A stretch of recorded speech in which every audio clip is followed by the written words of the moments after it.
বুঝলা না বা মুসলমান পরিচয়ের কত দাম, ইমানের পরিচয়ের কত দাম। আমি গভীর রাত আর লম্বা করতে চাই না। ভাবলা না তোমরা, তোমরা আমরা বুঝাইয়া পারলাম না। এত মসজিদ, এত মাদ্রাসা, এত আলেম, এত আজান, এত কোরআন, তোমার বাবা দাদা 14 গোষ্ঠী সবাই মুসলমান, চারিদিকে এই সব কিছুকে তুমি বৃদ্ধাঙ্গুলি দেখায়া বেঈমান মুশরিকের মতো চুল রাখলা। ছি ছি ছি। এত এত আমরা সবাই তোমার দৃষ্টিতে পাগল ছাগল না? বলো বাবা, কাফের বেঈমানের মতো চুল রাখলা কেন? এই মুসলমানের বাচ্চা, একটা ওয়াক্ত নামাজ পড়লি না যারা, তো তোর সাথে আমাদের কি সম্পর্ক আব্বা? তোর বাবার সাথে কি সম্পর্ক? তোর মায়ের সাথে তোর কিসের সম্পর্ক? তোর ধর্মের সাথে তোর সম্পর্ক কি? ভোটার আইডি কার্ডে ধর্মের পাশে ইসলাম লিখছ কেন? আমরা বুঝি কেউ? আফসোসের বিষয় আছে, এত বিপুল পরিমাণ আমাদের কিশোর যুবক মুসলিম পরিচয়ধারী থাকার পরেও আজকে আমরা ইসলামকে বড় করে তুলে ধরতে পারছি না। গুটি কয়েক নাস্তিক, গুটি কয়েক মুরতাদ, গুটি কয়েক ইউরোপ আমেরিকার তাবেদার, ওরা আমাদের সংখ্যাগরিষ্ঠ মুসলমানের বাংলাদেশে প্রতিনিয়ত আমাদেরকে মসজিদ মাদ্রাসা হুজুর মোল্লা মৌলবী আলেম কোরআন আমাদেরকে বলে আমরা জঙ্গি, আমরা মৌলবাদী, আমরা ধর্মান্ধ। এই 5ই আগস্টের পরেও বাংলাদেশে বলছে যে নারীর অধিকার, নারীর অধিকার আল্লাহর কোরআনে যেটা বলছে এটা ইনসাফপূর্ণ হয় নাই, এমন বেঈমান 5ই আগস্টের পরেও বাংলাদেশে আছে। তোদের কারণে পারলাম না বেটা। বেঈমান জানে যারা যুদ্ধ করবে, যারা লড়াই করবে, যারা কালেমার জন্য জান দিবে, ইসলামের জন্য জান দিবে, সেই মুসলমানের যুবক তো নারী নিয়ে ব্যস্ত। জানে মুসলমানের সেই যুবক তো উলঙ্গ ছবিতেই পড়ে আছে। মুসলমানের সেই যুবক তো মদের আড্ডায়, জুয়ার আড্ডায়, অনলাইনের জুয়ার আড্ডায়। ওরে ফিরাবে কে? ওরে উঠাবে কে? মদের আড্ডা থেকে তুলবে কে? ওরে জুয়ার আড্ডা থেকে তুলবে কে? নারীর আড্ডা থেকে ওরে তুলবে কে? যাদেরকে দিয়ে স্বপ্ন দেখার কথা, যাদেরকে নিয়ে ইসলাম এগিয়ে যাওয়ার কথা, আজ তোমাদেরকে তো বেঈমান মদ জুয়া নেশা নারী ছবি অশ্লীলতা বেহায়াপনাতে ডুবাই দিছে। কাসুন ওয়া গানিয়াতুন ইয়াফআলান বিল মুসলিমিন মা লা ইয়াফআলুহু আলফা মিদফাইন। ইউরোপের বেঈমানরা এটা বলে, ইউরোপের দার্শনিকরা এটা বলে যে মদের পেয়ালা আর গায়িকা এবং নর্তকীর নৃত্য নাচ মানে নারী নর্তকী তো সব সারা দেশ জুড়াই দিছে। জিনা ব্যভিচারের ছবি তো সারা দেশ জুড়াই দিছে। আল্লাহ তোমাদেরকে বুঝ দান করে। বাকি একটা কথা মনে রাখো আব্বা, আমি অনুরোধ করছি, এক যুবক হইল ভাই, প্রত্যেক সময়েরই পরিবর্তন হয়। রাত্রি যেমন ভোর হয়, ভোর যেমন সন্ধ্যা হয়, কাজেই এটাও খোদার কসম সত্য যে কালেমার বিজয়ের সময় খুব কাছে গেছে। এই মুহূর্তেও বাংলাদেশের পরিস্থিতি হলো, বাংলাদেশের সকল স্কুল কলেজ ইউনিভার্সিটি সব জায়গায় এই মুহূর্তে যেখানেই কোনো প্রতিবাদ আন্দোলন, যেখানেই কোনো ছেলে পেলে যেখানেই কোনো প্রতিবাদ করছে, আন্দোলন করছে, যে কোনো বিষয় নিয়ে, সবার আগে একেবারে প্রতিটা কলেজ ইউনিভার্সিটিগুলোতেও বর্তমান বাংলাদেশে আওয়াজ ওঠে প্রথম যেই শব্দের, সেটা হলো নারায়ে তাকবীর। তুমি খবর নাও, এই পৃথিবীর সর্বশ্রেষ্ঠ কিতাব যেটা বুখারী শরীফ, এটার যিনি লেখক হাদিসের এই কিতাব, ওনার জীবনীতে স্পষ্ট আছে, উনি নিজে বলছেন এই হাদিস সংগ্রহ করতে গিয়ে মাইলের পর মাইল চলতে গিয়ে নবীজির হাদিস সংগ্রহ করার জন্য উনি বলছে আল্লাহর কসম, আমাকে মাঝে মাঝে ক্ষুধার কষ্টে পথের ঘাস, রাস্তার ঘাস চাবাইয়া খাইতে হয়েছে। আমি নিজে কিতাবে পড়ছি, এত পথের পর পথ সফর করছি যে আর কোন রকমের খাবারের ইন্তজাম করতে পারি নাই, ঘাস চাবাই গেছে। ঘাস চাবায়। এই জন্য বললাম এই ইতিহাস অনেক, আল্লাহর কোরআন এবং নবীর সুন্নাহ, এখান থেকে কিছু পাইতে হইলে অন্য সব ধরনের পড়ালেখার মতো আচরণ করলে হবে না। অনেক বেশি মনোযোগ, অনেক বেশি আগ্রহ, আন্তরিকতা চাই। আমাদের জীবনের পরিবর্তন হয় না এই কারণে। প্রত্যেক বছর এক বছরে 52টা জুমা, এক বছরে 52টা জুমা শুক্রবার, তাহলে 52 জুমায় জুমার বয়ান হয়। ওলামায়ে কেরাম কম বেশি বলে, এভাবে যদি কেউ 30 বছর ধরে জুমার বয়ান শুনে তাহলে কতগুলো শুনবে? 60 বছর ধরে শুনলে আজকে কতদিন আল্লাহর কথা শুনতেছে। এত দিন শুনবার পরও বুঝি আপনার এ কথা বুঝে আসে নাই যে বিড়ি খাওয়া উচিত না। এই কথা না বুঝছেন না আপনি বিবেক দিয়ে ভাব, আপনি কি এই এত বছর ধরেও বুঝেন নাই যে গালি দেওয়া কথায় কথায় এটা অসভ্যতা, গুনাহ, পাপ? তাহলে আপনি যে এত বছর ধরে কি শুনলেন? আজকে এত বছরও আপনি বুঝলেন না যে টেলিভিশন দেখা, নাচ গান দেখা গুনাহ? কত বছর শুনলে বুঝবেন? এই মূল কারণ হলো কলিজা খুলে দেখবেন, মূলত ওই কলিজার ভিতরে আল্লাহর কথা গ্রহণ করার কোনো মানসিকতাই নেই, কোনো মানসিকতাই নেই। তার দিলের মধ্যে কোনো ফিকিরে নাই, আগ্রহই নাই।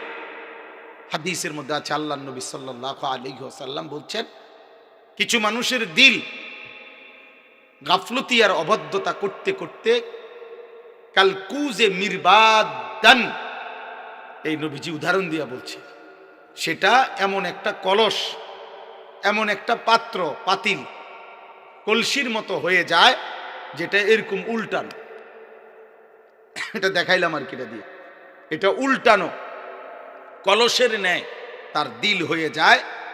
যেই উল্টানো কলসির উপরে আবার আলকাত্রা মাইখা দিছে, পিছলা বানায় দিছে, যার কারণে এক ফোঁটা পানি এখানে জমবে না। এটা যদি এরকম উল্টাইয়া রাখে, আটলান্টিক মহাসাগরের পানিও যদি এটার উপরে ঢালে, তো এটা তো কোনোদিন পুড়বে না। তো পানির কমের কারণে ইনি পড়ে না, নাকি উল্টানের কারণে? এটা নবীজি বুঝাইছে। রাসূলুল্লাহ সাল্লাল্লাহু আলাইহি ওয়াসাল্লাম বলছে, বহু নাফরমান গাফেল তার দিল এভাবে উল্টায় গেছে। লা ইয়ারিফু মারুফান ওয়া লা ইউনকিরু মুনকার। ফলে একটা সময় জীবনটা এরকম হয়ে যায় যে কোনো নেক কাজই তার কাছে আর নেক কাজ হিসাবে মনে পড়ে না, কোনো গুনার কাজই তার কাছে আর গুনাহ মনে হয়।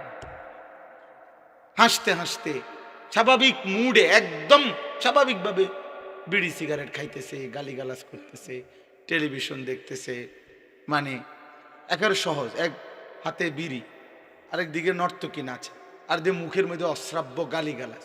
মা, এটা কি ধরনের মানুষ? এটা মানুষ হলে জানোয়ার কোনটা? মানুষরূপী পশু কোনটা?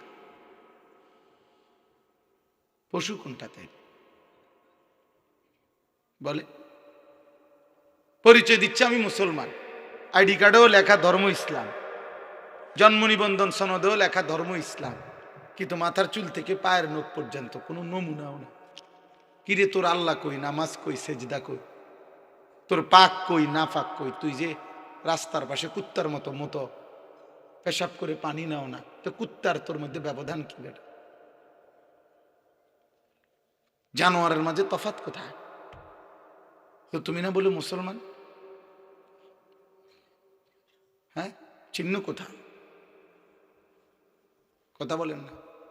আপনি না বলে নবীরে ভালোবাসেন, আশেকে রসুল, আপনি তো বিড়ি খান কেন? এটা কিসের ভিত্তিতে? বিড়ি খাই না বিয়া, আপনি কোন নবীরে ভালোবাসেন? কথাটা একটু পরিষ্কার করে ভালো আসলে আমরা শুনলাম। কত দাঁড়াইয়া কন না। আজ 30 বছর ধরে যিনি সুদ খান, কিস্তি নেন, আপনি কোন নবীরে ভালোবাসেন? কদ্দুর কনসে দাঁড়াইয়া কন, কদ্দুর কথাটা পরিষ্কার হই। হ্যাঁ, যার ঘরে প্রতিদিন রঙিন টেলিভিশনে নর্তকী নাচে, আপনি কোন নবীকে ভালোবাসেন? আপনি একটু কোন কথাটা কোন, বুঝাই বলেন মিয়া।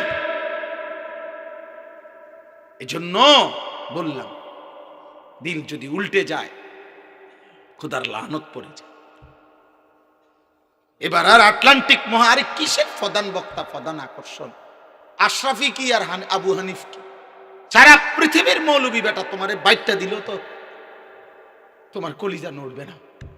তোমার তো কলিজাই নাই, তোমার তো দিলে নাই, তোমার দিল তো উল্টে গেছে। এবার এক সাগর পানি দিল তো ওই মগ, ওই জগ, ওই বালতি আর পুরবে না, কারণ এটা উল্টানো। এই জন্য এই পরিমাণ গুনাহ করতে নাই, এই পরিমাণ আল্লাহর সাথে গাদ্দারি করতে নাই।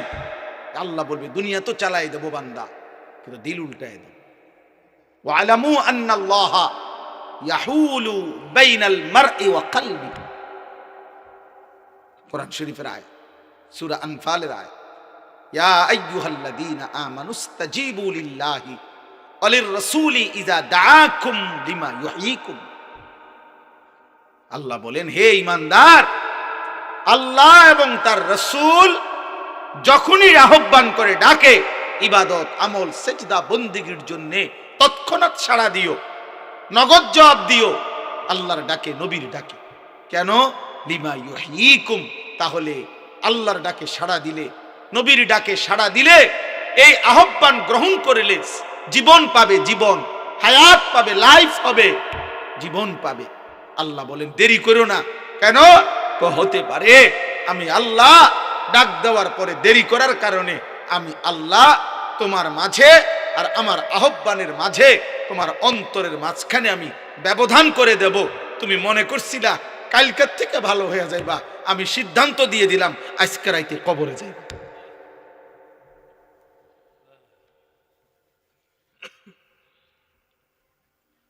বুঝেন নাই? আল্লাহ বলেন সাবধান বান্দা,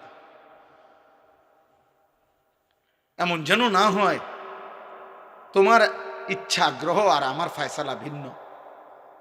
তুমি ভেবেছো একরকম, আমার ইচ্ছা ভিন্ন রকম, আর তুমি জানোই বান্দা, অথবা না জানলে কেউ জিগাইও যে তোমার ইচ্ছা আর আমি আল্লাহর ইচ্ছায় কার্যকর হবে কারটা?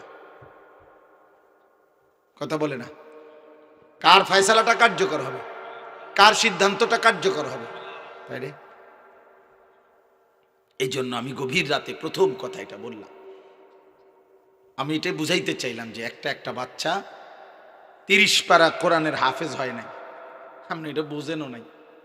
এই যে 30 পারায় যে কয়টা পৃষ্ঠা, এই পৃষ্ঠার হাফেজ না ওরা।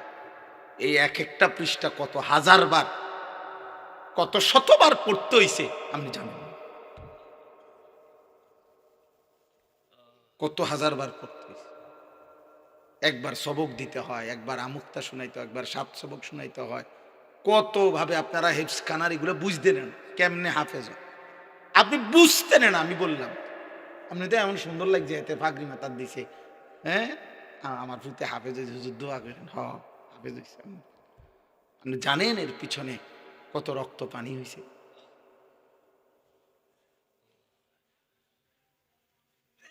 এই জন্য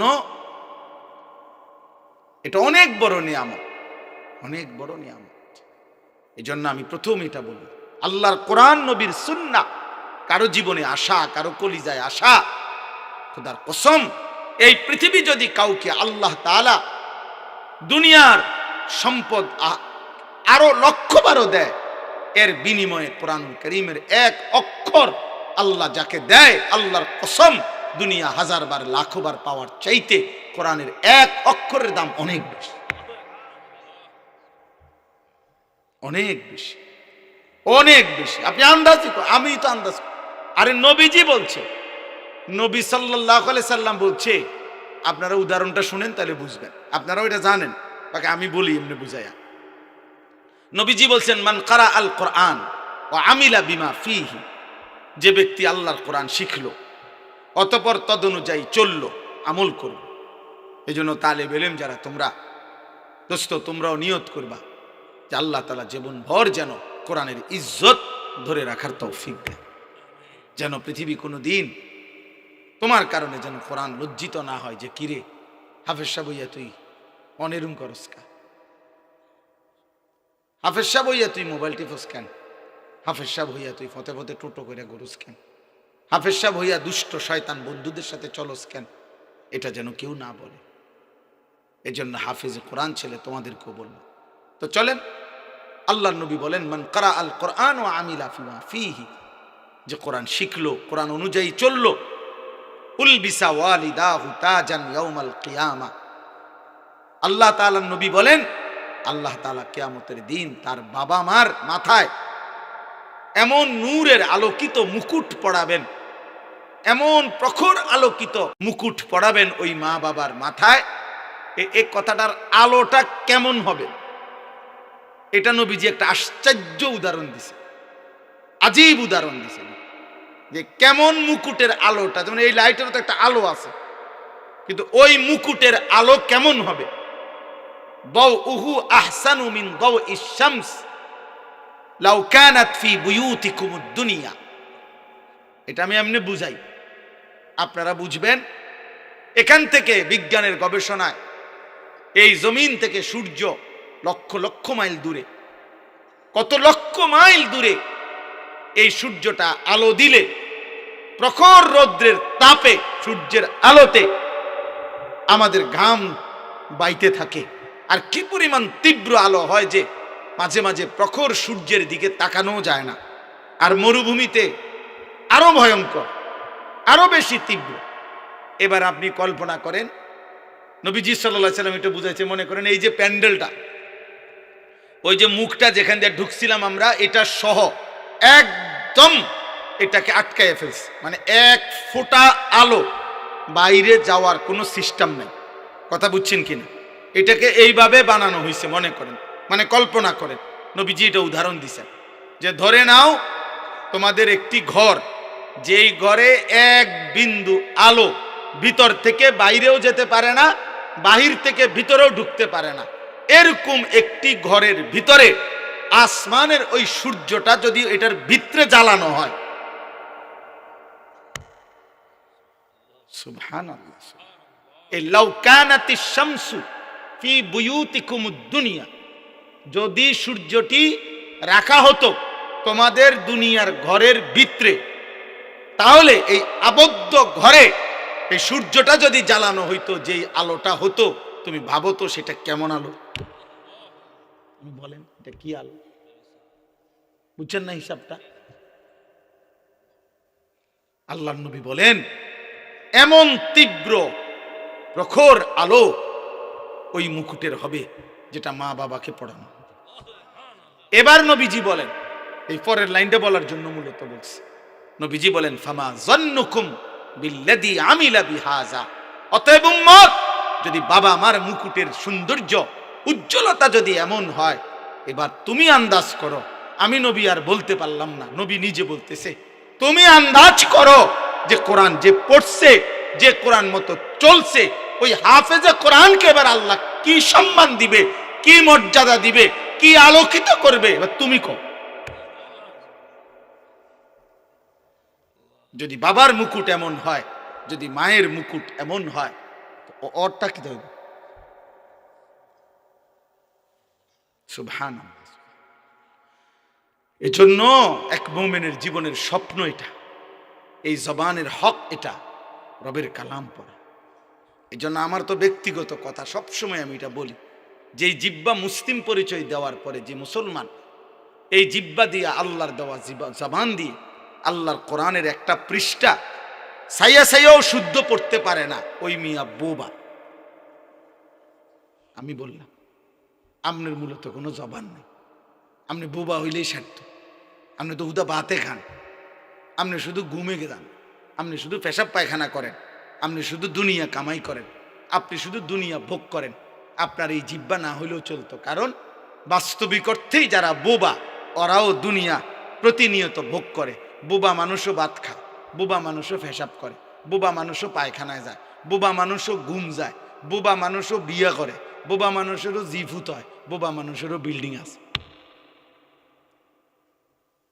তাহলে বোঝা গেল শুধু দুনিয়া ভোগ করার জন্য কথা না বললেও চলতো, শুধু দুনিয়া ভোগ করার জন্য চোখ না থাকলেও চলতো। আমরা এই যে এখানে আমিন ভাই আসছিল, এই অন্ধ হাফেজ আমিনুল ইসলাম, আমি ছোটবেলার থেকে ওনারে দেখছি অন্ধ। আমি যখন ছোট্ট পিচ্ছি কুমিল্লা কাসিমুল উলুম মাদ্রাসায় আসা যাওয়া করি, যখন আমার বয়স 10-11 বছর, তখন থেকেই তো আমি দেখছি উনারে অন্ধ। তো এই অন্ধ হইয়াই তো উনি দুনিয়া ভোগ করতেছে না? ওনার বিবি বাচ্চা আছে না? তো উনি মাদ্রাসা দুইটা তিনটা, উনি একটা দেশ চালায়।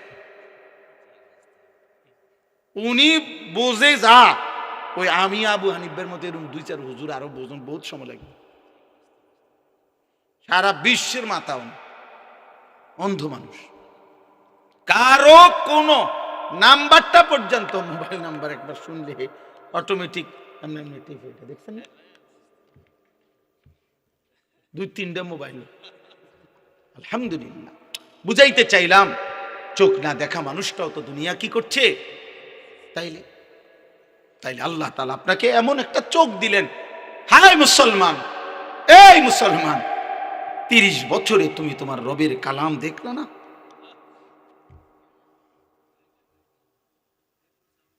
আয় হায়, 60 বছরে আমনে চাচা আমনের মালিকের কোরআন পড়তে পারলেন না? এই জীবনটা বুঝি এই বনে বনে শেষ করে দিলেন। চা দোয়ানে বইয়া বইয়া, এই বন দিয়া চা দিয়া ভিজাইয়া।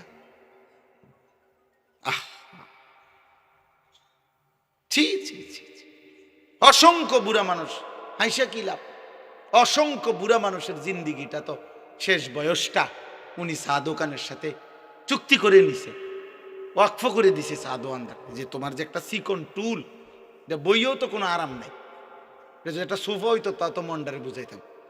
চিকন টুল, এটার মধ্যে ঠিক মতো তো পিছনের সাইজ পুরাটা হাঁটে না। এইটার মধ্যে বিকাল 3টা বা 4টায় আইয়া বইয়ে, এই যে আল্লাহর নাম লইয়া বইছে চাচা, রাত 9টা বাজে 10টা বাজে বাজ্যানের নাম। কি করেন চাচা এখানে বসে? কি করেন আপনি? হায় হায়, টিভি দেখে, নাচ দেখে, গান দেখে, আফসুস করে, পুরান কথা মনে হয় না। শরীরের তো টেম্পার নাই, পুরান কথা মনে করেন স্যার আর কি। হ্যাঁ, যদি বলেন এভাবে বল, তারপরেও যদি কোনো বুড়া চাচার লজ্জা হয়, তাইলে ওই লজ্জা তো আপনার নিয়ামত, আজ দুনিয়ায় যদি ফিরে যাইতেন। আমি এই জন্য বলছি চাচা, আপনা করে ধৈর্য বলার মতো কেউ নাই। আপনা করে বলা উচিত, সাধু আনতে টাইম না বাইর করা উচিত, যে মুরব্বী আপনাকে আল্লাহ তাআলা এই হায়াত দিয়েছেন সাধু আনে নর্তকী দেখার জন্য না, আল্লাহকে ডাকার জন্য, আল্লাহকে সেজদা করার জন্য, আল্লাহর কালাম পড়ার জন্য। বুড়া মিয়া তুমি জীবনটারে বড় বেশি নষ্ট করে দিছেন, খামখেয়ালি করছেন, খামখেয়ালি করছেন। আল্লাহ আমাদেরকে বুঝ দান করুন। এই জন্য কিশোর ভাই, যুবক ভাই, মুসলিম ছেলে, তোমাদের জিন্দিগিও তোমরা মনে রাখো, তোমাদের যাদের জবান দিয়া মালিকের কোরআন উচ্চারণ হয় না, তোমাদের যাদের জবান দিয়ে চোখ দিয়ে আল্লাহর কালাম দেখো না, তোমার চোখ মূলত নাই। এই জন্য আল্লাহ কোরআনে বলছে, এবার শুনেন, আল্লাহ গাফেলের পরিচয় বলছে। গাফেল কারা? খোদার কসম আল্লাহ বলছে, যাদের দিল ছিল কিন্তু আমি আল্লাহকে বুঝে না, যাদের কান ছিল আমি আল্লাহর কথা যারা শুনে না, যাদের চোখ ছিল আমি আল্লাহর কুদরত, আমার আয়াত যারা দেখে না, আল্লাহর কসম আল্লাহ কোরআনে বলছে ওরা গাফেল, ওরা গাফেল, ওরা গাফেল। ওয়ালাকাদ যারানা লিজাহান্নামা কাসীরাম মিনাল জিন্নি ওয়াল ইনস লাহুম কুলুবুল লা ইয়াফকাহুনা বিহা ওয়া লাহুম আযানুন লা ইউবসিরুনা বিহা লা ইয়াসমাউনা বিহা ওয়া লাহুম আ'য়ুনুন লা ইউবসিরুনা বিহা উলাইকা কাল আনআম বাল হুম আযাল উলাইকা হুমুল গাফিলুন। দিল ছিল আমি মাওলাকে চিনল না, ভাবল না, কান ছিল আমি আল্লাহর কথা শুনল না, চোখ ছিল আমি আল্লাহর কুদরত আমার আয়াত দেখল না। খোদার কসম আল্লাহ বলছে, এমন নাফরমানদেরকে দিয়ে আমি জাহান্নাম পূর্ণ করব। আল্লাহর কসম, আল্লাহ বলছে এমন নাফরমান জানোয়ারের মতো। উলাইকা কাল আনআম, কানটা যে কাজে লাগায় নাই, চোখ যে কাজে লাগায় নাই, দিল যে কাজে লাগায় নাই, আল্লাহর কসম আল্লাহ বলে ওইটা জানোয়ারের মতো জানোয়ার। উলাইকা কাল আনআম, ওইটা জানোয়ারের মতো। বালহুম আদাল, আল্লাহ বলে যদি গোসা করে রাগ করে তাইলে বলবা না জানোয়ারও না, জানোয়ারের চাইতো নিকৃষ্ট। প্রথমে বলে দেখবা কুত্তা, যদি বলে মাইন্ড করলাম তাহলে বলবা না না সরি, কুত্তার চাইতে নিকৃষ্ট।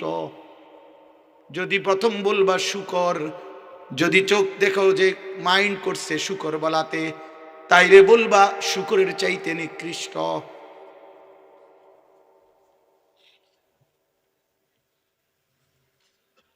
প্রতিবাদ করেন তাহলে নামাই দেই, প্রতিবাদ করলে এক ডোজ নেমে যাবে। আপাতত বেনামাজি জানোয়ারের পরিচয় নিয়ে উঠো। আমি বললাম নওজোয়ান ছেলে, একটা ওয়াক্ত নামাজ আজকে যারা পড়ো নাই, আপাতত আনিসুর রহমান আশরাফির নাম মনে রাখো। আমি তোমার পরিচয় করাই দিলাম জানোয়ারের সাথে, জানোয়ারের পরিচয় নিয়ে উঠো। যাওয়ার পথে কুত্তা দেখলে কুত্তার লগে কথা কইও, যাওয়ার পথে কোন শুকর দেখলে ওর সাথে কথা বলবো, অথবা আগামীকাল ভোরে যদি দিনে কোনো কুত্তারে দেখো ওর সাথে তোমারে মিলাই নিও, দেখো কোনো পার্থক্য হয় কিনা। দেখবা বরাবর ও সেজদা দেয় না, তুমিও না। ও পাক নাফাকের ধার ধারে না, কুত্তার কোনো পাক নাফাক না। কুত্তার এই জন্য পেশাব করে পায়খানা করে পেশাবের পরে পানি নেওয়ার কোনো প্রয়োজন নেই, তার তো কোনো পাক। কুত্তার কোনো জায়েজ না, জায়েজ না। বিরানি তো মুখ দেয়, পায়খানা তো মুখ দেয়। এই নাফরমানো মাকেও দেখে, বোনের দিকেও তাকায় দেখে, হায় হায় মানুষ নামের পশু এই জানোয়ার উলঙ্গ ছবিও দেখে। তোর কাছে তো কোনো পাক নাফাক না, তোর কাছেও তো কোনো জায়েজ না, জায়েজ নাই আব্বা। তোর কাছেও তো কোনো হালাল হারাম নাই। মাকে দেখা তো হালাল, ভিন নারী দেখা তো হারাম। আপন বোনের দিকে তাকানো তো হালাল, কিন্তু মোবাইলের উলঙ্গ ছবির দিকে তাকানো তো হারাম। যার কাছে হালাল হারাম বরাবর, ও তো জানোয়ার, জানোয়ার, ও তো জানোয়ার, ওইটা স্পষ্ট জানোয়ার। মানুষ হওয়ার যদি কোনো প্রমাণ থাকে তোমার কাছে, তুমি বইল বলে না, আমি তো পেশাব করি, ও জানোয়ারও পেশাব করে। না না, আমি তো ভাত খাই, জানোয়ারও খাবার খাই। তুমি আলাদা পার্থক্য করো। একজন দাঁড়াইয়া বইল, এখন বললে পারো, এখন কর। বেনামাজি তুমি দাঁড়াইয়া কর, চরিত্রহীন যুবক তুমি দাঁড়িয়ে বলো, নারী ছবি উলঙ্গ দৃশ্য দেখা যুবক, আমি তোকে বললাম জানোয়ার, তুই মানুষ প্রমাণ কর। এখন বিচার হইল, যদি প্রমাণ করো আমার বিচার হইল, আমি যাইতাম না, এখানে বিচার হইল, হয় ভিডিও হইল, অসুবিধা কি? আমি বললাম তোকে জানোয়ার, তুই মানুষ প্রমাণ কর। ইনসান কেমনে হইল? ইনসান তো গোলাম কি জন্য বানাইছেন। এটা যদি কথাই না শোনা যায়, এটা দিয়ে যদি মাইক্রোফোন, এটা দিয়ে যদি আমি কথাই বলতে না পারি, আওয়াজই না যায়, তো মানুষ যে কোনো কেউ তো এটা বলবে, বেড়া তোর এটা মাইক্রোফোনও না, মাইক্রোফোনের জাতও না। তাহলে আল্লাহ বলছে মানুষকে আমি বানাইছি কেবল, এটা বানাইছেই মোবাইল, এটা কথা বলার জন্য, এটা কথাই শোনা যায় না, এটা তো বেটা মোবাইলও না, মোবাইলের জাতও না বেটা। তা আল্লাহ বলেন বান্দা আমি মানুষকে বানাইছিলামই তো গোলামির জন্য, ইবাদতের জন্য, সেজদার জন্য বানাইছিলাম। অতএব যার কপালে সেজদা নাই, যার জীবনে ইবাদত নাই, এই বাবা তুই তো বেটা মানুষও না, মানুষের জাতও না। ওয়ালাকাদ যারানা লিজাহান্নামা কাসীরাম মিনাল জিন্নি ওয়াল ইনস। এজন্য বন্ধু আমার, দোস্ত আমার, ভাই বউ, আল্লাহ বলছে বান্দা মনে রেখো আমি অগণিত নাফরমান জিন এবং মানুষ দ্বারা জাহান্নাম পূর্ণ করব। আল্লাহ বলছেন ওয়ালাকিন হাক্কাল কাউলু মিন্নি লাআমলাআন্না জাহান্নামা মিনাল জিন্নাতি ওয়ান নাসি আজমাইন। আল্লাহ বলে বান্দা হাসরের ময়দানে আমার চূড়ান্ত ফয়সালা করা হয়েছে, আমি সিদ্ধান্ত নিয়ে রেখেছি কোটি কোটি নাফরমান জিন এবং মানুষ দ্বারা জাহান্নাম পূর্ণ করব। আল্লাহ বলে এটা আমার সিদ্ধান্ত বান্দা, সিদ্ধান্ত। আমি জাহান্নাম পূর্ণ করবো, লা আমলা আন্না জাহান্নাম। আল্লাহ বলেন আমি আমার কথার পর খেলাফ করি না, আমি আমার সিদ্ধান্তের ব্যতিক্রম করি না, আমি এর ব্যতিক্রম হবে না বান্দা, জাহান্নাম পূর্ণ করব। ইয়াউমা তুকাল্লাবু বুজুহুহুমুন নার।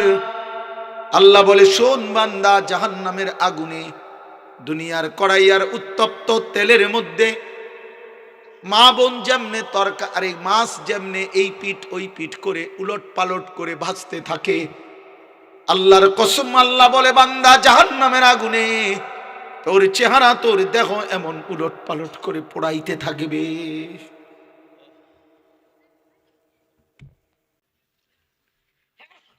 বুঝলা না বা মুসলমান পরিচয়ের কত দাম,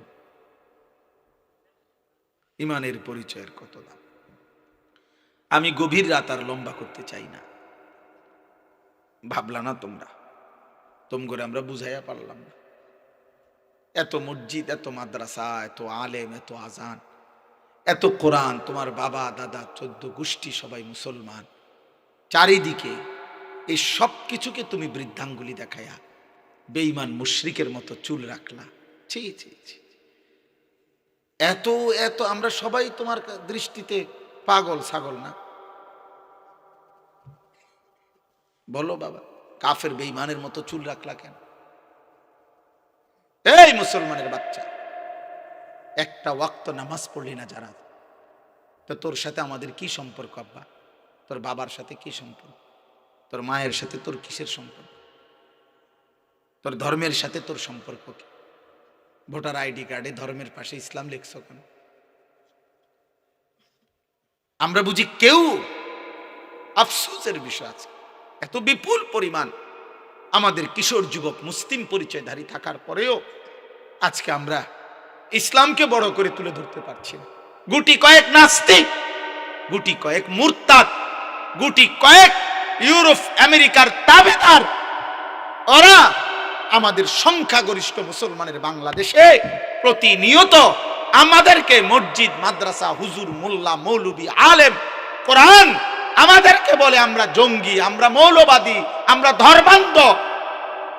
এই 5ই আগস্টের পরেও বাংলাদেশে বলছে যে নারীর অধিকার, নারীর অধিকার আল্লাহর কোরআনে যেটা বলছে এটা ইনসাফপূর্ণ হয় নাই, এমন বেঈমান 5ই আগস্টের পরেও বাংলাদেশে আছে। তোদের কারণে পারলাম না বেটা।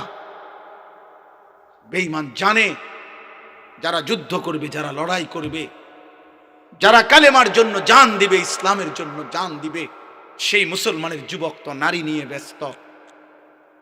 জানে মুসলমানের সেই যুবক তো উলঙ্গ ছবিতেই পড়ে আছে। মুসলমানের সেই যুবক তো মদের আড্ডায়, জুয়ার আড্ডায়, অনলাইনের জুয়ার আড্ডায়। ওরে ফিরাবে কে? ওরে উঠাবে কে? মদের আড্ডা থেকে তুলবে কে? ওরে জুয়ার আড্ডা থেকে তুলবে কে? নারীর আড্ডা থেকে ওরে তুলবে কে? যাদেরকে দিয়ে স্বপ্ন দেখার কথা, যাদেরকে নিয়ে ইসলাম এগিয়ে যাওয়ার কথা, আজ তোমাদেরকে তো বেঈমান মদ জুয়া নেশা নারী ছবি অশ্লীলতা বেহায়াপনাতে ডুবাই দিছে। কাসুন ওয়া গানিয়াতুন ইয়াফআলান বিল মুসলিমিন মা লা ইয়াফআলুহু আলফা মিদফাইন। ইউরোপের বেঈমানরা এটা বলে, ইউরোপের দার্শনিকরা এটা বলে যে মদের পেয়ালা আর গায়িকা এবং নর্তকীর নৃত্য নাচ মানে নারী, এই দুই জিনিস মুসলমানদেরকে দিয়ে আমরা যে পরিমাণ তাদের ক্ষতি করতে পেরেছি কোন অঞ্চলে। আল্লাহ তোমাদেরকে বুঝ দান করেন। বাকি একটা কথা মনে রাখো আব্বা, আমি অনুরোধ করছি, এক যুবক হইল ভাইব, প্রত্যেক সময়েরই পরিবর্তন হয়। রাত্রি যেমন ভোর হয়, ভোর যেমন সন্ধ্যা হয়, কাজেই এটাও খোদার কসম সত্য যে কালেমার বিজয়ের সময় খুব কাছে গেছে। এই মুহূর্তেও বাংলাদেশের পরিস্থিতি হলো বাংলাদেশের সকল স্কুল, কলেজ, ইউনিভার্সিটি সব জায়গায় এই মুহূর্তে যেখানেই কোনো প্রতিবাদ আন্দোলন, যেখানেই কোনো ছেলে পেলের যেখানেই কোনো প্রতিবাদ করছে, আন্দোলন করছে, যে কোনো বিষয় নিয়ে সবার আগে একেবারে প্রতিটা কলেজ ইউনিভার্সিটিগুলোতেও বর্তমান বাংলাদেশে আওয়াজ ওঠে প্রথম যেই শব্দের, সেটা হলো নারায়ে তাকবীর।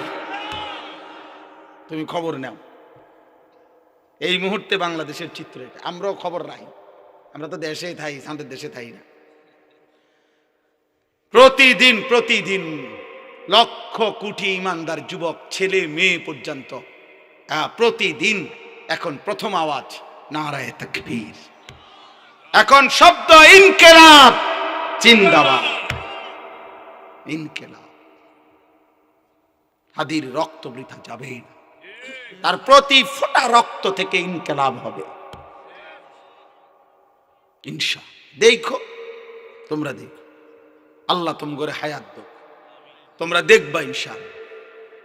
তোমরা দেখবে কয়জন রে গুলি করবে দুশমন, কয়জন মৌলবীরে গুলি করবে, কয়জন দেশপ্রেমিককে গুলি করবে, কয়জন ইমানদার যুবককে। বাংলাদেশে যদি 5 কোটি যুবক হয়, তো ভারতীয় বেঈমান আধিপত্যবাদী দুশমনরা একসাথে 5 কোটি যুবক ব্রাশফায়ার করে ফেলবে। কথা বলে না কেন? না না, কয়জন গুলি করবা? হ্যাঁ, এ কথা তো বলতেই বাধ্য হয়েছে 5ই আগস্টের পূর্বে, যে স্যার গুলি করি একটা, বাকিটি তো যায় না। এ কথা বলতে হয়েছে না? এ কথা বলেছে কিনা বলে? তাহলে বুঝাই গেল সময়ের পরিবর্তন, এখন যুগ চাহিদার পরিবর্তন। এখন ইনশাআল্লাহ আমি বললাম, বাবা তোমাদের কাছে আমার হাত জোড় করে অনুরোধ, এই রাত গভীরে অনুরোধ, তোমরা নষ্ট হইও না। নষ্ট চরিত্রহীন যুবক তোরে 2 পয়সার জন্য পৃথিবী নেবে না। আমি বললাম আখেরাতে তো বেলে নাই, আখেরাতে তো কিছুই পাবা না, বাকি ইনশাআল্লাহ খোদার কসম তোমরা এই মাটিতেও এই জমিনেও 2 পয়সার ইজ্জত পাইবা না। আমি বললাম ইনশাআল্লাহ, মনে রাখো আমার নাম। মোবাইলে আসক্ত যুবক, নারী ছবি, অস্থির দৃশ্য নিয়ে যারা পড়ে আছিস, ইনশাআল্লাহ আনিসুর রহমান বলে গেলাম, মোবাইলের আসক্তি তোরে আগামী দিনে ভিক্ষার থালা তুলে দিবে। তুই ভিক্ষা করবি, ভিক্ষা করবি আব্বা, মনে রাখিস। তোর বাবার বিদেশ, হ্যাঁ, তোর বাপ বিদেশ, তোর ভাই বিদেশ, তোমার ভাই বিদেশ, হ্যাঁ, মাতবুরি করো, তুমি মাতবুরি করো। তুমি মনে করছো বাবা আমার আব্বা তো বিদেশ, আমগো সংসারে আর অভাব হবে না। কত প্রবাসী একাকী চোখের পানি ফেলে, আমি নিজে দেখছি প্রবাসীর কান্না। আমি এইবারও হজের সময়, আমি তো প্রতি বছরই হজে উমরায় প্রবাসীদের রুমে রুমে যাই, কত প্রবাসীর কত কান্না। আমার বড় মোবাইল আছে আমার কাছে সারা দেশ থেকে, বিভিন্ন জায়গার থেকে বিভিন্ন জন বিভিন্ন খবর পাঠায়, যে ওগুলো আমার গাড়িতে আছে। কত প্রবাসীর কত কান্না, ঢুকরে ঢুকরে কাঁদে। এইবার এক প্রবাসী আমার আল্লাহর ঘরের কাছে দইরা এমন চিল্লানি দিছে কাবা ঘরের সামনে, কয় হুজুর আমি আজ 17 বছর বিদেশ করি, 17 বছরে হুজুর খোদার কসম আল্লাহর ঘরের সামনে দাঁড়ায় কইতেছি, পরিবারের কেউরে কোনোদিন খুশি করতে পারি নাই। কয় যারে যত টাকা দিছি, মা হোক, বউ হোক, বাচ্চা হোক, বোন হোক, আত্মীয় স্বজন হোক, যেখানে দিছি 5,000 টাকা, কয় তারা কইছে তে ইচ্ছা করলে 10,000 টাকা দিতে পারত, তে বিদেশ থাকে। কয় দিছি 10,000, কয় তে ইচ্ছা করলে 20,000 টাকা দিতে পারত, তে আজ বিদেশ করে এত বছর। কয় এই একটা কথা ছাড়া একদিন এক আরবি, সৌদি আরবের এক প্রবাসী আমারে বলছে, কয় হুজুর আমরা রে, হে ও কাইন্দা দিয়ে আমার বলছে, হুজুর আমরার কোনো দেশ নাই, আমরার কোনো দেশ নাই। কেন? আমরা যখন এই বিদেশের মাটিতে থাকি তখন তো আমাদেরকে আরবরা বলে আজমি, আমরা তো আরবের না, এই দেশের না। আর আমরা যখন দেশে যাই তখন আমরা কই বিদেশি। বুঝছেন না হিসাবটা হানিফ ভাই? বাইত গেলে কয় আমরা বিদেশি, বিদেশে গেলে কয় তে বিদেশি না, এই দেশের না, আজনবী। তো আমাকে দেশ কই? কামগো তো কোনো দেশ নেই। আমার খুব মায়া লাগছে তার জন্য। এরকম কত কাহিনী আছে। এই জন্য বাবা তোমরা তোমরা অনুরোধ করছি, তোমরা এই সুখ কষ্ট পাইবা, এই নারী ছবি, এই বেনামাজি জীবন এবং এই কর্মবিহীন, এই পরিশ্রমবিহীন, এই অলস জীবন দুনিয়াতেও কষ্ট দিন। অলস মানুষ দুনিয়াতেও কষ্ট পায়। আমার দোস্ত আবু হানিফ ভাই আমারে এখন কইতেছে যে ওইনে জরাহাই ধরে যে আল্লাহ শরীরটা সুস্থ রাখেন। সে দেখছি আমি ছোটবেলার থেকে, আমারও এই ওয়াজের জীবনে 21টা বছর আজকে, আমার আর জান চলে না মাঝে মাঝে। দৌড়ানো এক জীবন। আমার শায়েখ আল্লামা মুফতি মুশতাকুন নবী কাসেমি হুজুরের কাছে আমি বলছিলাম গত মাসে যে হুজুর আমার কোমরে 24 ঘন্টা ব্যথা করে, চোখে ছোট লেখা কম দেখি, গলায় ব্যথা করে, শরীরে খুব ক্লান্তি লাগে, আমি কি করতাম? আমার শায়েখ আল্লামা মুফতি মুশতাকুন নবী কাসেমি হুজুর বলছে, মাওলানা আল্লাহর কথা বন্ধ করা যাবে না। কয় যে এই কোমর ব্যথা, চোখ ব্যথা, গলা ব্যথা নিয়ে নিয়ে বলতে বলতে একদিন কবরে চলে যাবেন আর আল্লাহকে গিয়ে বলবেন, মাওলা আপনার কথা বলতে বলতে কোমরে ব্যথা হইছে, আপনার কথা বলতে বলতে চোখের আলো কমে গেছে, আপনার কথা বলতে বলতে গলায় ব্যথা হয়েছে, আজ আপনার কথা বলতে বলতে আপনার কবরে চলে আসছে।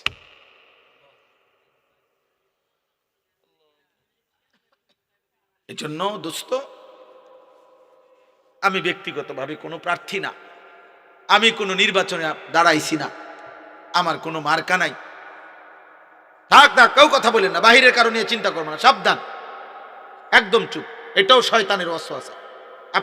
আমার যারা মনোযোগে আছে মনোযোগ, বাহিরওয়ালা নিয়ে আর টেনশনের দরকার নেই। সবাই একসাথে ঠিক করতে হবো এটা জরুরি না। জরুরি? কথা বলে না কেন? একজনকে আল্লাহর কথা বললে সওয়াব হয়? সওয়াব হয় না? একজনকে আল্লাহর কথা বললে সওয়াব হইতো না? তো খালাস, মনে করেন আমি একজনকেই বললাম, অসুবিধা কি? নিজের সাথেও যদি বুঝাপড়া করে কেউ তাহলেও সওয়াব হয়। ওয়াল তানজুর নাফসুম মা কদ্দামাত লিগাদ আল কাইয়িসু মান দানা নাফসাহু। নিজের সাথে বুঝাপড়াও যদি কেউ করে, কেউ নাই, আমি আমার মালিকের সাথে বুঝাপড়া করছি আল্লাহ, নিজের উপরে নিজে একটু হিসাব করা, আমার গুনাহ কি পরিমাণ, নেকি কি পরিমাণ। আল্লাহ বলছে, বান্দা হিসাব কইরো, তোমার হিসাব আমি করতেছি, আমার আগে তুমি হিসাব করে নাও, তাইলে তোমার জীবন সুন্দর হবে। এই জন্য ভাই, আমি এই দুইটা আয়াত পড়ছি এই কথাই বলার জন্য যে আল্লাহ তাআলা আমাদেরকে শ্রেষ্ঠতম সম্পদ দিয়েছিলেন ঈমান। আমাদের কালেমা আমাদের সবচেয়ে বড় সম্পদ। আমরা যে মুসলমান বলছি, খোদার কসম আব্বা, এটা আমাদের জীবনের সবচেয়ে বড় সম্পদ। আমরা যে জানি আমরা মুসলমান, এটা আমাদের জীবনের সবচেয়ে বড় সম্পদ। আমরা যে চিনি আমাদের নবী মুহাম্মদ সাল্লাল্লাহু আলাইহি সাল্লাম, খোদার কসম এটা আমাদের জীবনের সবচেয়ে বড় সম্পদ। আমরা যে বুঝি আমাদের কালেমা লা ইলাহা ইল্লাল্লাহ, এটা আমাদের জীবনের সবচেয়ে বড় সম্পদ। এমন পাওয়া ধন, আল্লাহর দান, এটা যদি আমরা প্রত্যাখ্যান করি, ফিরাইয়া দেই, এটা ইনসাফ হবে না, উচিত হবে না, ঠিক হবে না। এমন নিয়ামত ফিরাইয়া দিও না আব্বা, এমন নবীরে ফিরাইয়া দিও না।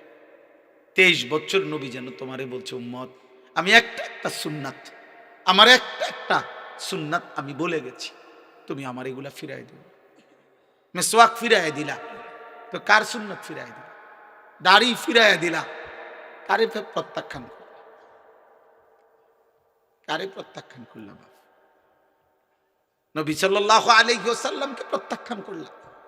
নবী বলবেন হাসরের দিন, উম্মত আমি এত চোখের পানি ফেললাম, আমি তায়েফের রক্তে সারাটা শরীর রঞ্জিত করলাম, আমি উহুদের দান শহীদ করা খুনে রক্তে পড়েছিলাম, আমি ক্ষুধার কষ্টে পেটে পাথর বাঁধছিলাম, কোনো কিছুই তোর দিলটা নরম করতে পারলাম না। একটা মা যদি এটা বলে, ফুদ আমি আজকে 3টা দিন তোর জন্য কাঁদতেছি, তোর বুঝি মনটা নরম হয় না? কোন স্ত্রী যদি বলে, স্বামী আমি তোমার জন্য আজকে 12টা বছর চোখের পানি ফেললাম, আমি বুঝি তোমার দিলটা মনটা পাইলাম না? কোন বাবা যদি বলে, ফুত আজকে আমি 18 বছর বিদেশ, আমার নিজের জীবনের কোনো সুখ পাইলাম না, তোদের জন্য আমি বুঝি তোরে খুশি করতে পারলাম না। তো নবীজি বলবেন, বন্ধু ইমানদার উম্মত, 23 বছরও বুঝি আমি দিলটা নরম করতে পারলাম না। আমার তায়েফের এত রক্ত বুঝি তোর চোখে পানি আনতে পারলো না। আফসুস বাবা, আফসুস, আফসুস। নবীজি সাল্লাল্লাহু আলাইহি ওয়াসাল্লামের একটা একটা সুন্নাত, একটা একটা আমল আল্লাহর কোরআনের, আল্লাহর দ্বীনের আমাদের জন্য পাথেয়, আমাদের জন্য। ঈমান আমাদের শ্রেষ্ঠ নিয়ামত, আমল আমাদের শ্রেষ্ঠ পরিচয়। গোলামি যার মধ্যে নাই, ইবাদত যার মধ্যে নাই, আমল যার মধ্যে নাই, নবীর সুন্নাত যার মধ্যে নাই, তার মুসলমান পরিচয় বলার কোনো অধিকার নেই। আখিরাত যার জীবনে নাই, আখিরাত যে মনে, ভাই তাকায়ও না, আবারও বলছি তাকাইবা না। আমি বলছি আমার দিকে তাকাও ভাই, আমার দিকে তাকাও। আমি বললাম, তো এই জন্য বললাম, রাসূলুল্লাহ সাল্লাল্লাহু আলাইহি ওয়াসাল্লামের সুন্নাত যার মনে পড়ে না, আমল যার জীবনে আসে না, একদিন 24 ঘন্টায় একদিনও সারাটা দিনে একটা বার জবানে আল্লাহর নামটাও তোমার বের হইল না, তুমি কেমনে পারলা? একটা সেজদা তুমি আল্লাহরে দিলা না আব্বা?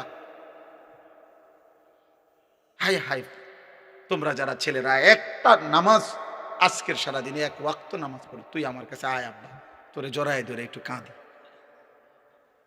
আমি তো আর কিছু করতে পারলাম না, ঠিক আছে আব্বা তুই আমার কাছে আয়, তোরে ধরে কাঁদি, তোর মালিকের কাছে মাফ চাই তোর জন্য। কি কয় এটা? কেমনে সম্ভব? কেমনে? আমি বুঝি না, আমার মাথায় ধর। মুসলমানের বাচ্চা কেমনে 365 দিনে এক বছরে একদিনও ফজরের নামাজ পড়ে না? এটা কেমনে সম্ভব? আমি বহুদিন চিন্তা করছি একা, যে মাওলা এটা কি? তা এই কেমন জীবন, এই কেমন মুসলমান, এই কেমন মা, এই কেমন বাবা, এই কেমন পরিবার, এটা তার কেমন কালেমা, এটা তার কেমন নবী। চলো ভাই চলো, নিয়ত করি ইনশাআল্লাহ আজকে থেকে আমরা নামাজ পড়বো ইনশাআল্লাহ। বলো নওজোয়ান ইনশাআল্লাহ নবীজির একটা একটা সুন্নাত অনুসরণ করব, বলো ইনশাআল্লাহ। আমি প্রতিদিন এই বই বিক্রি করি, তালিমুস সুন্নাহ। আমাদের নবীজি সাল্লাল্লাহু আলাইহি ওয়াসাল্লামের জীবনের সমস্ত সুন্নাত বাংলা ভাষায় এর চাইতে বড় প্রামাণ্য সুন্নাতের উপরে বাংলায় আর কিতাব নেই। আছে আরো ছোট ছোট। আমাদের নবীজির জীবনের 23 বছরের একেবারে বিন্দু বিসর্গ সমস্ত সুন্নাত এই কিতাবের মধ্যে আছে। 600 পৃষ্ঠা ব্যাপী এই কিতাবটা। আমাদের ঢাকা গাজীপুরের বাংলাদেশের একজন শ্রেষ্ঠ বুজুর্গ অধ্যক্ষ মিজানুর রহমান চৌধুরী, অনেক বড় শায়েখ, অনেক বড় কামেল আল্লাহওয়ালা, উনি অনেক আলেমদের সমন্বয়ে এই কিতাবটা লিখছেন।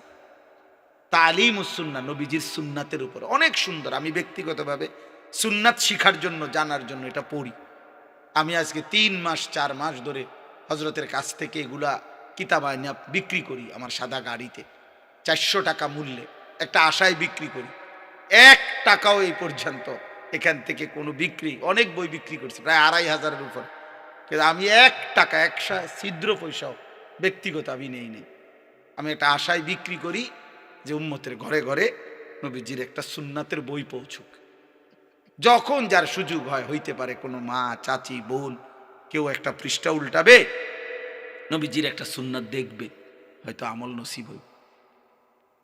এই জন্য আপনাদের কাছেও বললাম, মুনাজাতের পরে যাদের সুযোগ হয় আমাদের সাদা গাড়ি থেকে কিনে নেবেন, পড়বেন, জীবনটা সুন্দর করবেন। বাপ চাচা কিনে ঘরওয়ালাদেরকে হাদিয়া দিবে, তোমার লেগে আনছি, রাসূলুল্লাহ সাল্লাল্লাহু আলাইহি সাল্লামের সুন্নাত। তো আমার কথা শেষ। আল্লাহ বলেন ইন্নাল্লাযীনা আমানু ওয়া আমিলুস সালিহাত, এই 2টা আয়াত পড়ছিলাম। 11 নম্বর পারা 10 নম্বর সূরা, সূরা ইউনুস।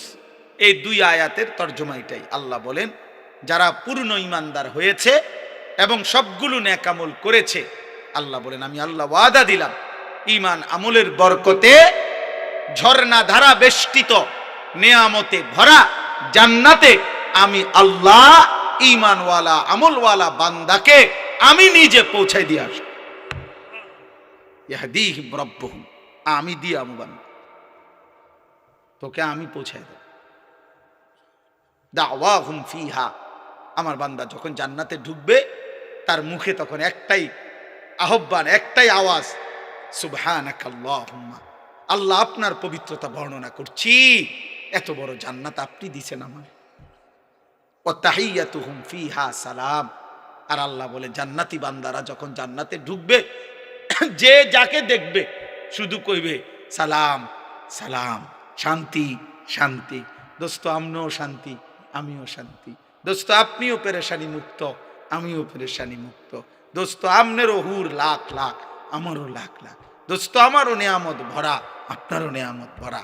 আর কোনো দিন বিষণ্ণ হবেন না, আর কোনো দিন হাসি থামবে না। وآخر دعواهم أن الحمد لله رب العالمين। আল্লাহ বলেন আমার জান্নাতি বান্দা প্রতিটা নিয়ামত যখন উপভোগ করবে, প্রত্যেকটা নিয়ামত উপভোগ করে শেষ হলেই সাথে সাথে বলবে আলহামদুলিল্লাহ রব্বিল আলামিন। সব প্রশংসা আল্লাহর জন্য, যিনি জগৎসমূহের প্রতিপালক। অর্থাৎ আল্লাহ আপনার প্রশংসা আপনি দিয়েছেন, আপনি দিয়েছেন, আপনি দিয়েছেন, আপনি দিয়েছেন। এজন্য বন্ধু আমার, আমরা বোকানা, নামাজি বান্দারা বোকানা, সেজদাওয়ালা বান্দা বোকানা, আল্লাহর গোলামি করে বান্দা এরা বেকুব না। আখিরাতের আশায় 8,000 টাকা ইমামতির বেতন দিয়ে আজকে 24 বছর, 25 বছর, 28 বছর, 20 বছর মালিকের ঘরের গোলামি করে। দোস্ত আমার, ওটা বেকুব না। ওই হুজুর ঠিকই বোঝে সিএনজি চালাইলে এর চাইতে বেশি ইনকাম হইতো, অটো চালাইলে এর চাইতে বেশি ইনকাম হইতো, বুট বাদাম বেচলে এর চাইতে বেশি কামাই হইতো, রাজমিস্ত্রির জোগালি দিলে এর চাইতে বেশি হইতো, কাঠ মিস্ত্রির জোগালি দিলে এর চাইতে বেশি হইতো, মাটি কাটলে এর চাইতে বেশি ইনকাম হইতো। এটা বোঝে বাবা, বুঝে, এটা বোঝে মৌলবি। কিন্তু আল্লাহর ঘরের সেজদা দিয়ে বলে মাওলা একটা ছোট্ট দুনিয়াই তো 60 বছর ছেড়ে দিলাম মাওলা, আখিরাত দিয়ে আপনি পোষায় দিয়েন। আল্লাহ বলে বান্দা চলে আইসো, এই দেখবা একদিন আমি আল্লাহ আমার ফেরেশতা পাঠাবো। মান কানা ইয়ারজু লিকা আল্লাহ ফা ইন্না আজালাল্লাহি লাআতিন। আল্লাহ বলে আমার সাক্ষাতের আশায় আশায়, জান্নাতের আশায় আশায় যারা জীবন কাটাইছো, একদিন আমি মালাকুল মউত আজরাইল তোমার কাছে পাঠাবো। সে তোমাকে আমি আল্লাহর কাছে জান কবজ করে আমার কাছেই নিয়ে আসবে। সেদিন আমি আল্লাহ জান্নাতও দেব, আমার মুলাকাতও দেব। এই জন্য ব্যাককল মনে করো না, বা ওরা ভাত খাইয়া বড় হয়েছি, চিরা খাইয়া বড় হয়েছি, আর যথেষ্ট পরিমাণ পড়ালেখা করছি আলহামদুলিল্লাহ। কুমিল্লা ভিক্টোরিয়া কলেজ থেকে মাস্টার্স পাস করছি, সরকারি আলিয়া মাদ্রাসা থেকে কামেল টাইটেল পাস করছি, কওমি মাদ্রাসা থেকে দাওরায় হাদিস পাস করছি, আর ছোট্ট ছোট্ট বিভিন্ন সনদ নিছি। এরকম অনেকটি আমার সার্টিফিকেটের অভাব নাই। হ্যাঁ দোস্ত সাক্ষী দিছে না। 1998 সালে আমি দাখিল এসএসসিতে বিজ্ঞান বিভাগ থেকে সারা বাংলাদেশে ফার্স্ট হয়েছি, 1 নম্বর হয়েছি সারা বাংলাদেশ আলহামদুলিল্লাহ। এটা আপনার এলাকায় ফোলা বিয়া করা এই জন্য কইছি না, এমনি বললাম আর কি, বুঝাইলাম। তো কিছুই না, এটি কই হালাইতেছি কাগজপত্র, এটি কইতাও পারি। এই জন্য আব্বা চলো ভাই, আখিরাত বড়। কোনটা বড়? আল্লাহ তাআলা আমাদের সবাইকে কবুল করেন, তৌফিক দান করেন। যুবক ভাই তোমরা বলো আলাদা ভাবে নামাজ পড়বা ইনশাআল্লাহ। বলো কিছু ছেলে তো কমপক্ষে নিয়ত করো। হ্যাঁ, নষ্ট হয়েও, নষ্ট মানুষের পৃথিবী, নষ্ট জিনিস মানুষ গড়েও রাখে, নষ্ট জিনিস ফেলে দেয়, ডাস্টবিনে ফেলে দেয়। এই জন্য নষ্ট মানুষ পৃথিবীতে কাজে লাগবে না, তোমারে ডাস্টবিনে ফেলে দেবে। হ্যাঁ, এখন ডাস্টবিন আরো বেশি। আগে মানুষের ডাস্টবিন তো দূরে থাকতো, প্রত্যেক রুমে রুমে ছোট ছোট হ্যাঁ ঝুড়ি রাখে মানুষ, মানে কোনো ময়লাই মানুষে ওনার হালায় রাখেন, হালায় দেয়, টিস্যু এটা এটা ভালো। তার মানে নষ্ট মানুষ, ফালতু জিনিস কোনো কামে লাগে না। অতএব তোমরা প্রত্যেকে ইনশাআল্লাহ আল্লাহর দিকে ফির। আল্লাহ এই মাদ্রাসা কবুল করেন, আল্লাহ সকলকে কবুল করেন। আমার ভাই সহ যারা মেহমান বসে আছেন, আল্লাহ আপনাদের সবাইকে ভালো রাখেন। আলহামদুলিল্লাহ। মাওলায়ে কারীম আপনি মাফ করে দেন। গভীর রাত মাওলা, ঠান্ডা শীত কুয়াশা মাওলা মাফ করে দেন, মাফ করে দেন, মাফ করে দেন, মাফ করে দেন। আল্লাহ আপনি মাফ করে দেন। আয় রহমান আপনি মাফ করে দেন। আয় রাহিম আপনি মাফ করে দেন। আয় করিম আপনি মাফ করে দেন। মেহেরবান মাওলা আপনি মাফ করে দেন। আযাব দিলে আপনার কোনো লাভ নাই, মাফ করে দিলে আপনার কোনো ক্ষতি নাই, মাফ করলে আপনার ভান্ডারে কমবে না, মাফ না পেলে আমাদের উপায় থাকবে না। আল্লাহ আপনি মাফ করে দেন।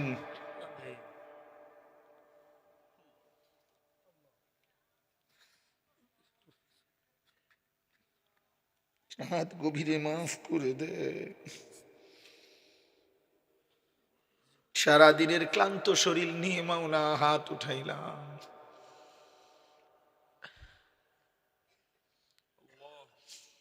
আমার এই মাফ করে দেন।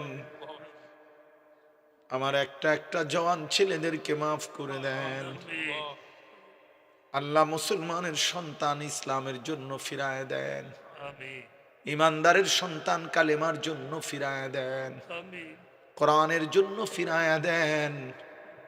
আল্লাহ গুনাহ ওদেরকে ভুলায় দিছে, মোবাইল যুবকদেরকে ভুলায় দিছে রে মাওলা। আল্লাহ অনেক দিন হয় অনেক ছেলে একটা সেজদাও দেয় নাই। আল্লাহ আপনি ফিরায় দেন, আপনি ফিরায় দেন। সেজদাওয়ালা কপাল বানিয়ে দেন, কাঁদনেওয়ালা চোখ বানিয়ে দেন, জিকিরওয়ালা জবান বানিয়ে দেন, মোহাব্বতওয়ালা দিল বানিয়ে দেন, সুন্নাতওয়ালা জীবন বানিয়ে দেন। আল্লাহ আপনার গোলামির হক আদায় করার তৌফিক দেন। সমস্ত কবরবাসীদেরকে মাফ করে দেন। কিয়ামত পর্যন্ত কবরের আযাব মাফ করে দেন। কবরগুলোকে জান্নাতের টুকরা বানায়া দেন। আল্লাহ আল্লাহ অসুস্থ বিমারি যারা শিফা করে দেন, কামাই রুজিতে হালাল বরকত দিয়ে দেন। বয়স্ক বাবা চাচাদেরকে আরো নেক আমলের তৌফিক দেন। মা বোনদেরকে পর্দা পুশিদা দান করেন। আবেদা সালেহা ফাতেমা রাবেয়া বসরিয়ার মতো বানিয়ে দেন। ছোট্ট মাসুম বাচ্চাদেরকে কবুল করেন। আল্লাহ আমার মেহমান ভাইদেরকে কবুল করেন। আল্লাহ উলামায়ে কেরামকে হায়াত দারাজ করেন। উম্মতের ফিকির দান করেন, উম্মতের ফিকির দান করেন। জবানে বরকত দেন, দিলে বরকত দেন। আল্লাহ ইখলাস ও তাকওয়ার জীবন দান করেন। আল্লাহ যার যত পেরেশানি আছে আসান করে দেন, যার যত অভাব আছে দূর করে দেন, ঋণ মুক্ত করে দেন, হালাল রুজি রোজগারে বরকত দিয়ে দেন। প্রবাসী বিদেশের জমিনে মাওলা আপনি সহি সালামতে রাইখেন মাওলা। প্রবাসীর বিবি বাচ্চাকে নাফরমান বানায়েন না, প্রবাসীর বিবি বাচ্চাকে বেপর্দা বানায়েন না, প্রবাসীর বিবি বাচ্চাকে আল্লাহ সেজদাবিহীন রাইখেন না। আল্লাহ আপনি আল্লাহ আপনি আপনি নামাজি বানিয়ে দেন, চরিত্রবান বানিয়ে দেন। আল্লাহ এই মাদ্রাসা আপনি কবুল করে নেন। আল্লাহ মাদ্রাসা আপনি কবুল করে নেন, মাদ্রাসা আপনি কবুল করে নেন। আপনি চাইলে হবে মাওলা, আপনি না চাইলে কিছুই হবে না রে মাওলা। আল্লাহ মুসলমানের যেই বাচ্চাদের মাথায় পাগড়ি তুলে দেওয়া হলো, আল্লাহ ওদেরকে জগৎ বাছা হাফেজ আলেম হিসাবে কবুল করেন। আল্লাহ উম্মতের ফিকিরে দুয়ারে দুয়ারে কালেমার ফেরি করার তৌফিক দেন। আখিরাত বুঝাইবার মতো সক্ষমতা এদের জবানে দিলে বরকত দেন। আল্লাহ আপনি মাদ্রাসার বাকি বাচ্চাগুলোকেও কবুল করেন, ওস্তাদদেরকেও কবুল করেন। আবু হানিফ ভাই সহ তার সমস্ত আসাতেজায়ে কেরামকে কবুল করেন। কমিটির সদস্যদেরকে আল্লাহ বরকত দান করেন। মাদ্রাসার প্রথম দিন থেকে এই পর্যন্ত যে যেভাবে জুড়ে আছে, আল্লাহ সকলকে উত্তম বিনিময় দান করেন। আল্লাহ আপনি উত্তম বিনিময় দান করেন। আল্লাহ প্রত্যেককে আল্লাহ আপনি কবুল করেন, মঞ্জুর করেন। মাদ্রাসার জরুরত আপনি পূরণ করে দেন, অভাব দূর করে দেন। আল্লাহ আমার দেশকে নিরাপদ করে দেন। একজন ইনসাফকার ন্যায় পরায়ণ আদেল শাসক আমাদেরকে দিয়েন। কোনো জালেমের হাতে তুলে দিয়েন না, কোনো জালেমের হাতে তুলে দিয়েন না। বেইজ্জতি কইরেন না মাওলা। ইজ্জত নিয়ে কোরআন বুকে বাঁচতে চাই রে মাওলা, সেজদা দিয়ে গোলামি করে আপনার বাঁচতে চাই মাওলা। আল্লাহ ঈমান ইসলামের উপরে বিবি বাচ্চাদেরকে রেখে যেতে চাই। এমন জমিন, এমন মাটি, এমন মাতৃভূমি আমাদেরকে দিয়েন মাওলা।